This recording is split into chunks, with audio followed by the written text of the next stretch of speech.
بسم اللہ الرحمن الرحیم۔ السلام علیکم۔ یہ 7th کلاس کی اسلامیات کی بک ہے۔ اس میں باب اول تھا عقائد اسلام، اور عقائد اسلام میں 3 اسباق تھے۔ پہلا سبق اللہ تعالیٰ کی نشانیاں، دوسرا سبق تھا رسالت اور اس کے تقاضے، اور تیسرا سبق تھا آخرت پر ایمان۔ یہ تینوں چیپٹرز ہم نے پڑھ لیے ہیں۔ اب ہمارا باب دوم شروع ہونے جا رہا ہے، اور باب دوم ہے قرآن مجید۔ اس میں ہم پہلا سبق پڑھیں گے قرآن مجید کے حقوق۔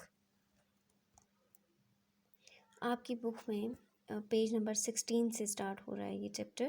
باب دوم قرآن مجید، سبق نمبر 1 ہے قرآن مجید کے حقوق۔ قرآن مجید کے حقوق۔ سب سے پہلے تو ہمیں ٹائٹل کو سمجھنے کی ضرورت ہے۔ قرآن مجید اللہ تعالیٰ کی آخری کتاب ہے جو اللہ تعالیٰ نے اپنے آخری نبی حضرت محمد صلی اللہ علیہ وآلہ وسلم پر نازل کی۔ یہ ہے قرآن مجید۔ اس کو ہمارے گھروں میں موجود ہے قرآن مجید، الحمدللہ ہم سارے مسلمان ہیں۔ ہم روزانہ اس کتاب کو دیکھتے ہیں اور اس کتاب کی تلاوت کرتے ہیں، اور ہم سب یہ بات جانتے ہیں کہ یہ جو کتاب ہے قرآن مجید، یہ اللہ تعالیٰ نے اپنے آخری نبی حضرت محمد صلی اللہ علیہ وآلہ وسلم پر نازل کی ہے۔ اب قرآن مجید تو کلیئر ہو گیا کہ اللہ تعالیٰ کی آخری کتاب ہے، اور یہ آخری نبی حضرت محمد صلی اللہ علیہ وآلہ وسلم پر نازل ہوئی ہے۔ اب حقوق سے کیا مراد ہے؟ حقوق لفظ جو ہے یہ حق کی جمع ہے، اور حق کہتے ہیں ایسی چیز کو جو ہمارے ذمہ ادا کرنا لازم ہو، اور اس کے ادا نہ کرنے سے ہم گناہ کے مستحق ہوتے ہوں، ہم گناہ گار ہوتے ہوں۔ اس سے پہلے جو ہے وہ آپ نے حقوق اللہ اور حقوق العباد پڑھے ہیں۔ تو حقوق اللہ سے مراد ہے اللہ تعالیٰ کے حقوق، اور حقوق العباد ہوتے ہیں بندوں کے حقوق۔ اب اس چیپٹر میں ہم پڑھیں گے کہ قرآن مجید کے کیا حقوق ہیں ہم پر۔ تو سب سے پہلے تو جو چیز ہے، جس چیز کو ہم ڈسکس کریں گے، وہ یہ کہ قرآن مجید کتاب ہدایت ہے، یعنی قرآن مجید رہنمائی کی کتاب ہے۔ یہ انسانوں کی رہنمائی کے لیے نازل کی گئی ہے، اور اس میں زندگی گزارنے کا مکمل طریقہ موجود ہے، اور قرآن مجید میں تمام احکامات ہمیں بتا دیے گئے ہیں، اور اس کی روشنی میں ہم حق و باطل میں فرق کر سکتے ہیں۔ حق کہتے ہیں سچ کو، اور باطل کہتے ہیں جھوٹ کو۔ حق و باطل یعنی سچ اور جھوٹ، صحیح اور غلط۔ قرآن مجید کی روشنی میں ہم سچ اور جھوٹ میں فرق کر سکتے ہیں، صحیح اور غلط راستے میں فرق کر سکتے ہیں، اور پھر اپنے لیے صحیح راستے کا انتخاب کر سکتے ہیں۔ پھر قرآن مجید امر و نہی کا مجموعہ ہے۔ امر کہتے ہیں وہ کام کہ جن کے کرنے کا حکم دیا گیا ہے، اور نہی سے مراد وہ کام ہے جن سے منع کیا گیا ہے۔ تو قرآن مجید میں اللہ تعالیٰ نے ہمیں وہ احکامات بھی بتا دیے گئے ہیں جن کے کرنے کا حکم ہمیں دیا گیا ہے، اور وہ احکامات بھی بتا دیے جن کو نہ کرنے کا ہمیں بتایا گیا ہے۔ اور پھر قرآن مجید کیونکہ ہماری ہدایت کے لیے نازل کی گئی ہے، ہماری رہنمائی کے لیے نازل کی گئی ہے، تو اگر ہم قرآن مجید پر عمل کریں گے تو ہم اپنی دنیا میں بھی کامیابی حاصل کر سکتے ہیں، اور آخرت میں بھی کامیاب ہو سکتے ہیں۔ اور اگر ہم قرآن مجید کو جھٹلائیں گے تو ہم دنیا میں بھی ناکام ہوں گے، اور ہم آخرت میں بھی ناکام ہوں گے۔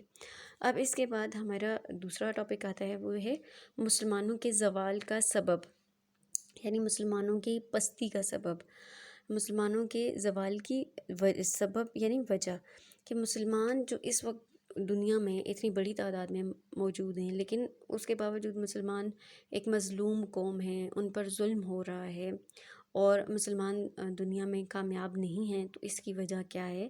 تو مسلمانوں کے زوال اور پستی کی وجہ قرآن مجید سے دوری ہے، اور اسی وجہ سے مسلمان جو ہیں وہ پستی کا شکار ہو گئے ہیں، فساد کا شکار ہو گئے ہیں۔ مسلمانوں میں اتحاد نہیں رہا، وہ فرقوں میں بٹ گئے ہیں، وہ گروہوں میں تقسیم ہو گئے ہیں، اور جب وہ خود فرقوں میں اور گروہوں میں تقسیم ہیں تو وہ کس طرح سے باقی تمام اقوام کو یا باقی تمام لوگوں کو کس طرح سے وہ اسلام کی طرف راغب ہونے کی ترغیب کر سکتے ہیں؟ وہ خود رول ماڈل نہیں ہیں تو وہ دوسروں کو کس طرح سے اسلام کی طرف جو ہے وہ انسپائر کر سکتے ہیں؟ وہ خود ترقی پذیر ہیں، وہ خود زوال کا شکار ہیں، تو وہ کسی اور کو پھر کیا جو ہے وہ ترقی یافتہ بنائیں گے یا اس کو کامیاب کریں گے؟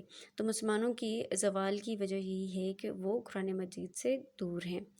اب یہ نہیں ہے کہ ہمارے گھروں میں قرآن مجید موجود ہیں، ہم روزانہ قرآن مجید کی تلاوت بھی کرتے ہیں، ہم اس کا احترام بھی کرتے ہیں، لیکن دوری کس طرح سے ہے کہ ہم قرآن مجید کو سمجھ نہیں پا رہے، ہم اس کو سمجھنے کی کوشش نہیں کرتے، ہم اس پر عمل کرنے کی کوشش نہیں کرتے، جس کی وجہ سے ہم مسلمان فساد اور پستی کا شکار ہو گئے ہیں، زوال کا شکار ہو گئے ہیں، اور ہم خود فرقوں میں اور گروہوں میں تقسیم ہو گئے ہیں۔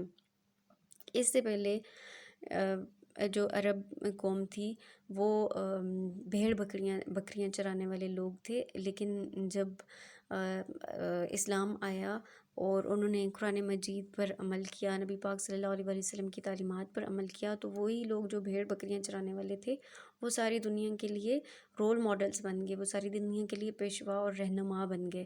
وجہ صرف یہی تھی کہ وہ قرآن مجید پر اور اس کی تعلیمات پر عمل کیا کرتے تھے، اور نبی پاک صلی اللہ علیہ وسلم کی سنت پر چلتے تھے، جس کی وجہ سے وہ دنیا میں بھی کامیاب ہوئے اور آخرت میں بھی کامیاب ہوئے۔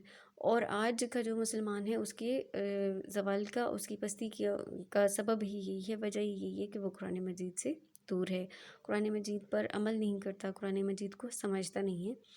اسی حقیقت کو علامہ اقبال نے ایک شعر میں بیان کیا ہے کہ وہ معزز تھے زمانے میں مسلمان ہو کر، اور تم خوار ہوئے ہو تارک قرآن ہو کر۔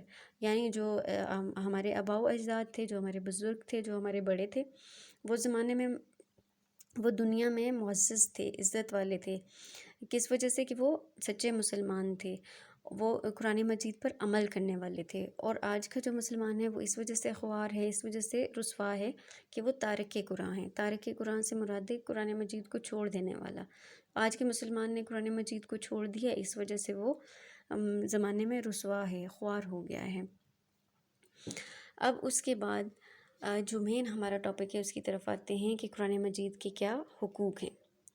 تو جیسے میں نے آپ کو بتایا کہ اس سے پہلے آپ نے 6 کلاس میں حقوق اللہ اور حقوق العباد پڑھے ہوئے ہیں۔ حقوق اللہ سے مراد اللہ تعالیٰ کے حقوق ہیں، حقوق العباد سے مراد بندوں کے حقوق ہیں۔ اگر ہم اللہ تعالیٰ کے حقوق ادا نہیں کرتے تو ہم گناہ گار ہوتے ہیں، اور آخرت میں ہم سے اس بارے میں پوچھ گچھ ہوگی۔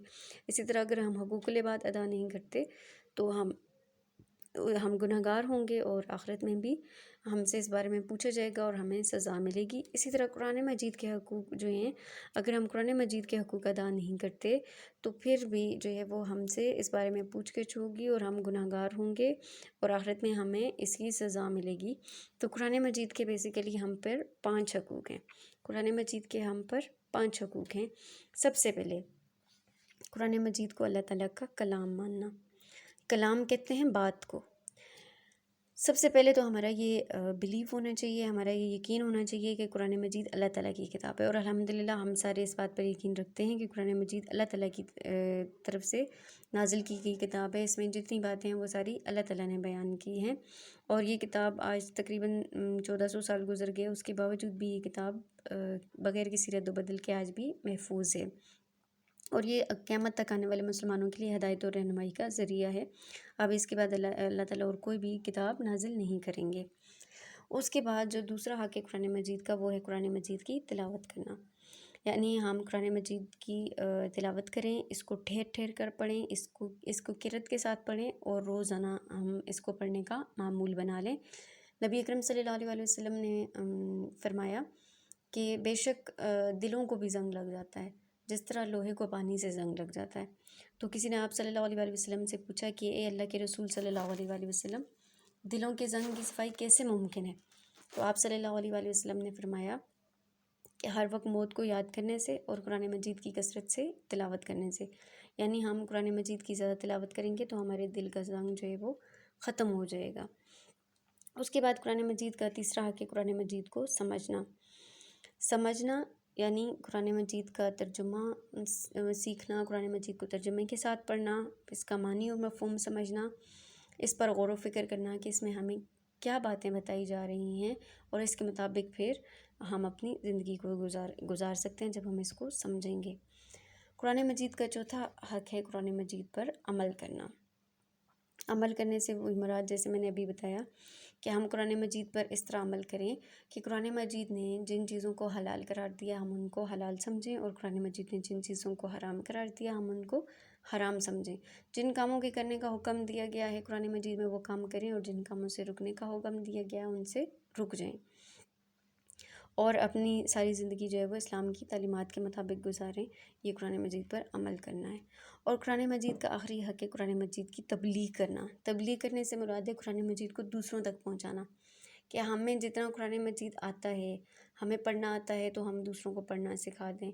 اگر ہمیں قرآن مجید کی قرأت آتی ہے ہم وہ دوسروں کو سکھائیں۔ اگر ہمیں قرآن مجید کا ترجمہ سمجھ آتا ہے تو ہم دوسروں کو سکھائیں۔ قرآن مجید کا معنی مفہوم اگر ہمیں سمجھ آتا ہے تو وہ ہم پہلے تو خود سمجھیں اور پھر اس کے بعد دوسروں کو سمجھائیں۔ ہم قرآن مجید پر خود عمل کریں اور دوسروں کو بھی اس پر عمل کرنے کی تلقین کریں۔ یہ ہے قرآن مجید کی تبلیغ کرنا، یعنی قرآن مجید کو دوسروں کو سکھانا۔ اس بارے میں نبی اکرم صلی اللہ علیہ وسلم کی حدیث بھی ہے کہ نبی اکرم صلی اللہ علیہ وسلم نے فرمایا کہ میری طرف سے پہنچا دو، اگرچہ وہ ایک آیت ہی کیوں نہ ہو۔ تو یہ ہمارا فرض بنتا ہے کہ ہم قرآن مجید کے ان تمام حقوق کو ادا کریں۔ قرآن مجید کے ہم پر 5 حقوق ہیں۔ سب سے پہلا قرآن مجید کو اللہ تعالیٰ کا کلام ماننا، نمبر 2 قرآن مجید کی تلاوت کرنا، نمبر 3 قرآن مجید کو سمجھنا، نمبر 4 قرآن مجید پر عمل کرنا، اور نمبر 5 قرآن مجید کی تبلیغ کرنا، یعنی دوسروں تک پہنچانا۔ یہ ہمارا آج کا لیکچر تھا۔ آئی ہوپ آپ کو سمجھ آیا ہوگا۔ اگر کسی بچے کو کوئی ایشو ہو تو آپ جو ہے وہ گروپ میں بتا سکتے ہیں، اور کوئی چیز اگر مسنگ ہے وہ بھی بتا سکتے ہیں۔ اس کے علاوہ آپ نے اس چیپٹر میں بھی اسی طرح سے کام کرنا ہے جیسا اس سے پہلے جو ہم نے چیپٹرز پڑھ لیے اس میں ہم نے کام کیا۔ سب سے پہلے آپ نے سبق کا ٹائٹل پیج بنانا ہے، اس کے بعد مشکل الفاظ کے بعد پھر الفاظ معنی کے بعد مختصر سوالات، اسی طرح سے ہیڈنگ دے کے اور بلاکس میں آنسرز لکھنے ہیں آپ نے، اور پھر تفصیلی سوالات۔ یہ تمام کام آپ نے لکھنا بھی ہے اور یاد بھی کرنا ہے۔ آپ کا ہوم ورک اسکیجول آپ کو بتا دیا جائے گا، پھر ہوم ورک اسکیجول کے مطابق آپ نے اپنا جو ہے وہ تمام کام ڈیلی کے ڈیلی کرنا ہے، تمام کام لکھنا بھی ہے اور پھر اس کے بعد اس کو یاد بھی کرنا ہے۔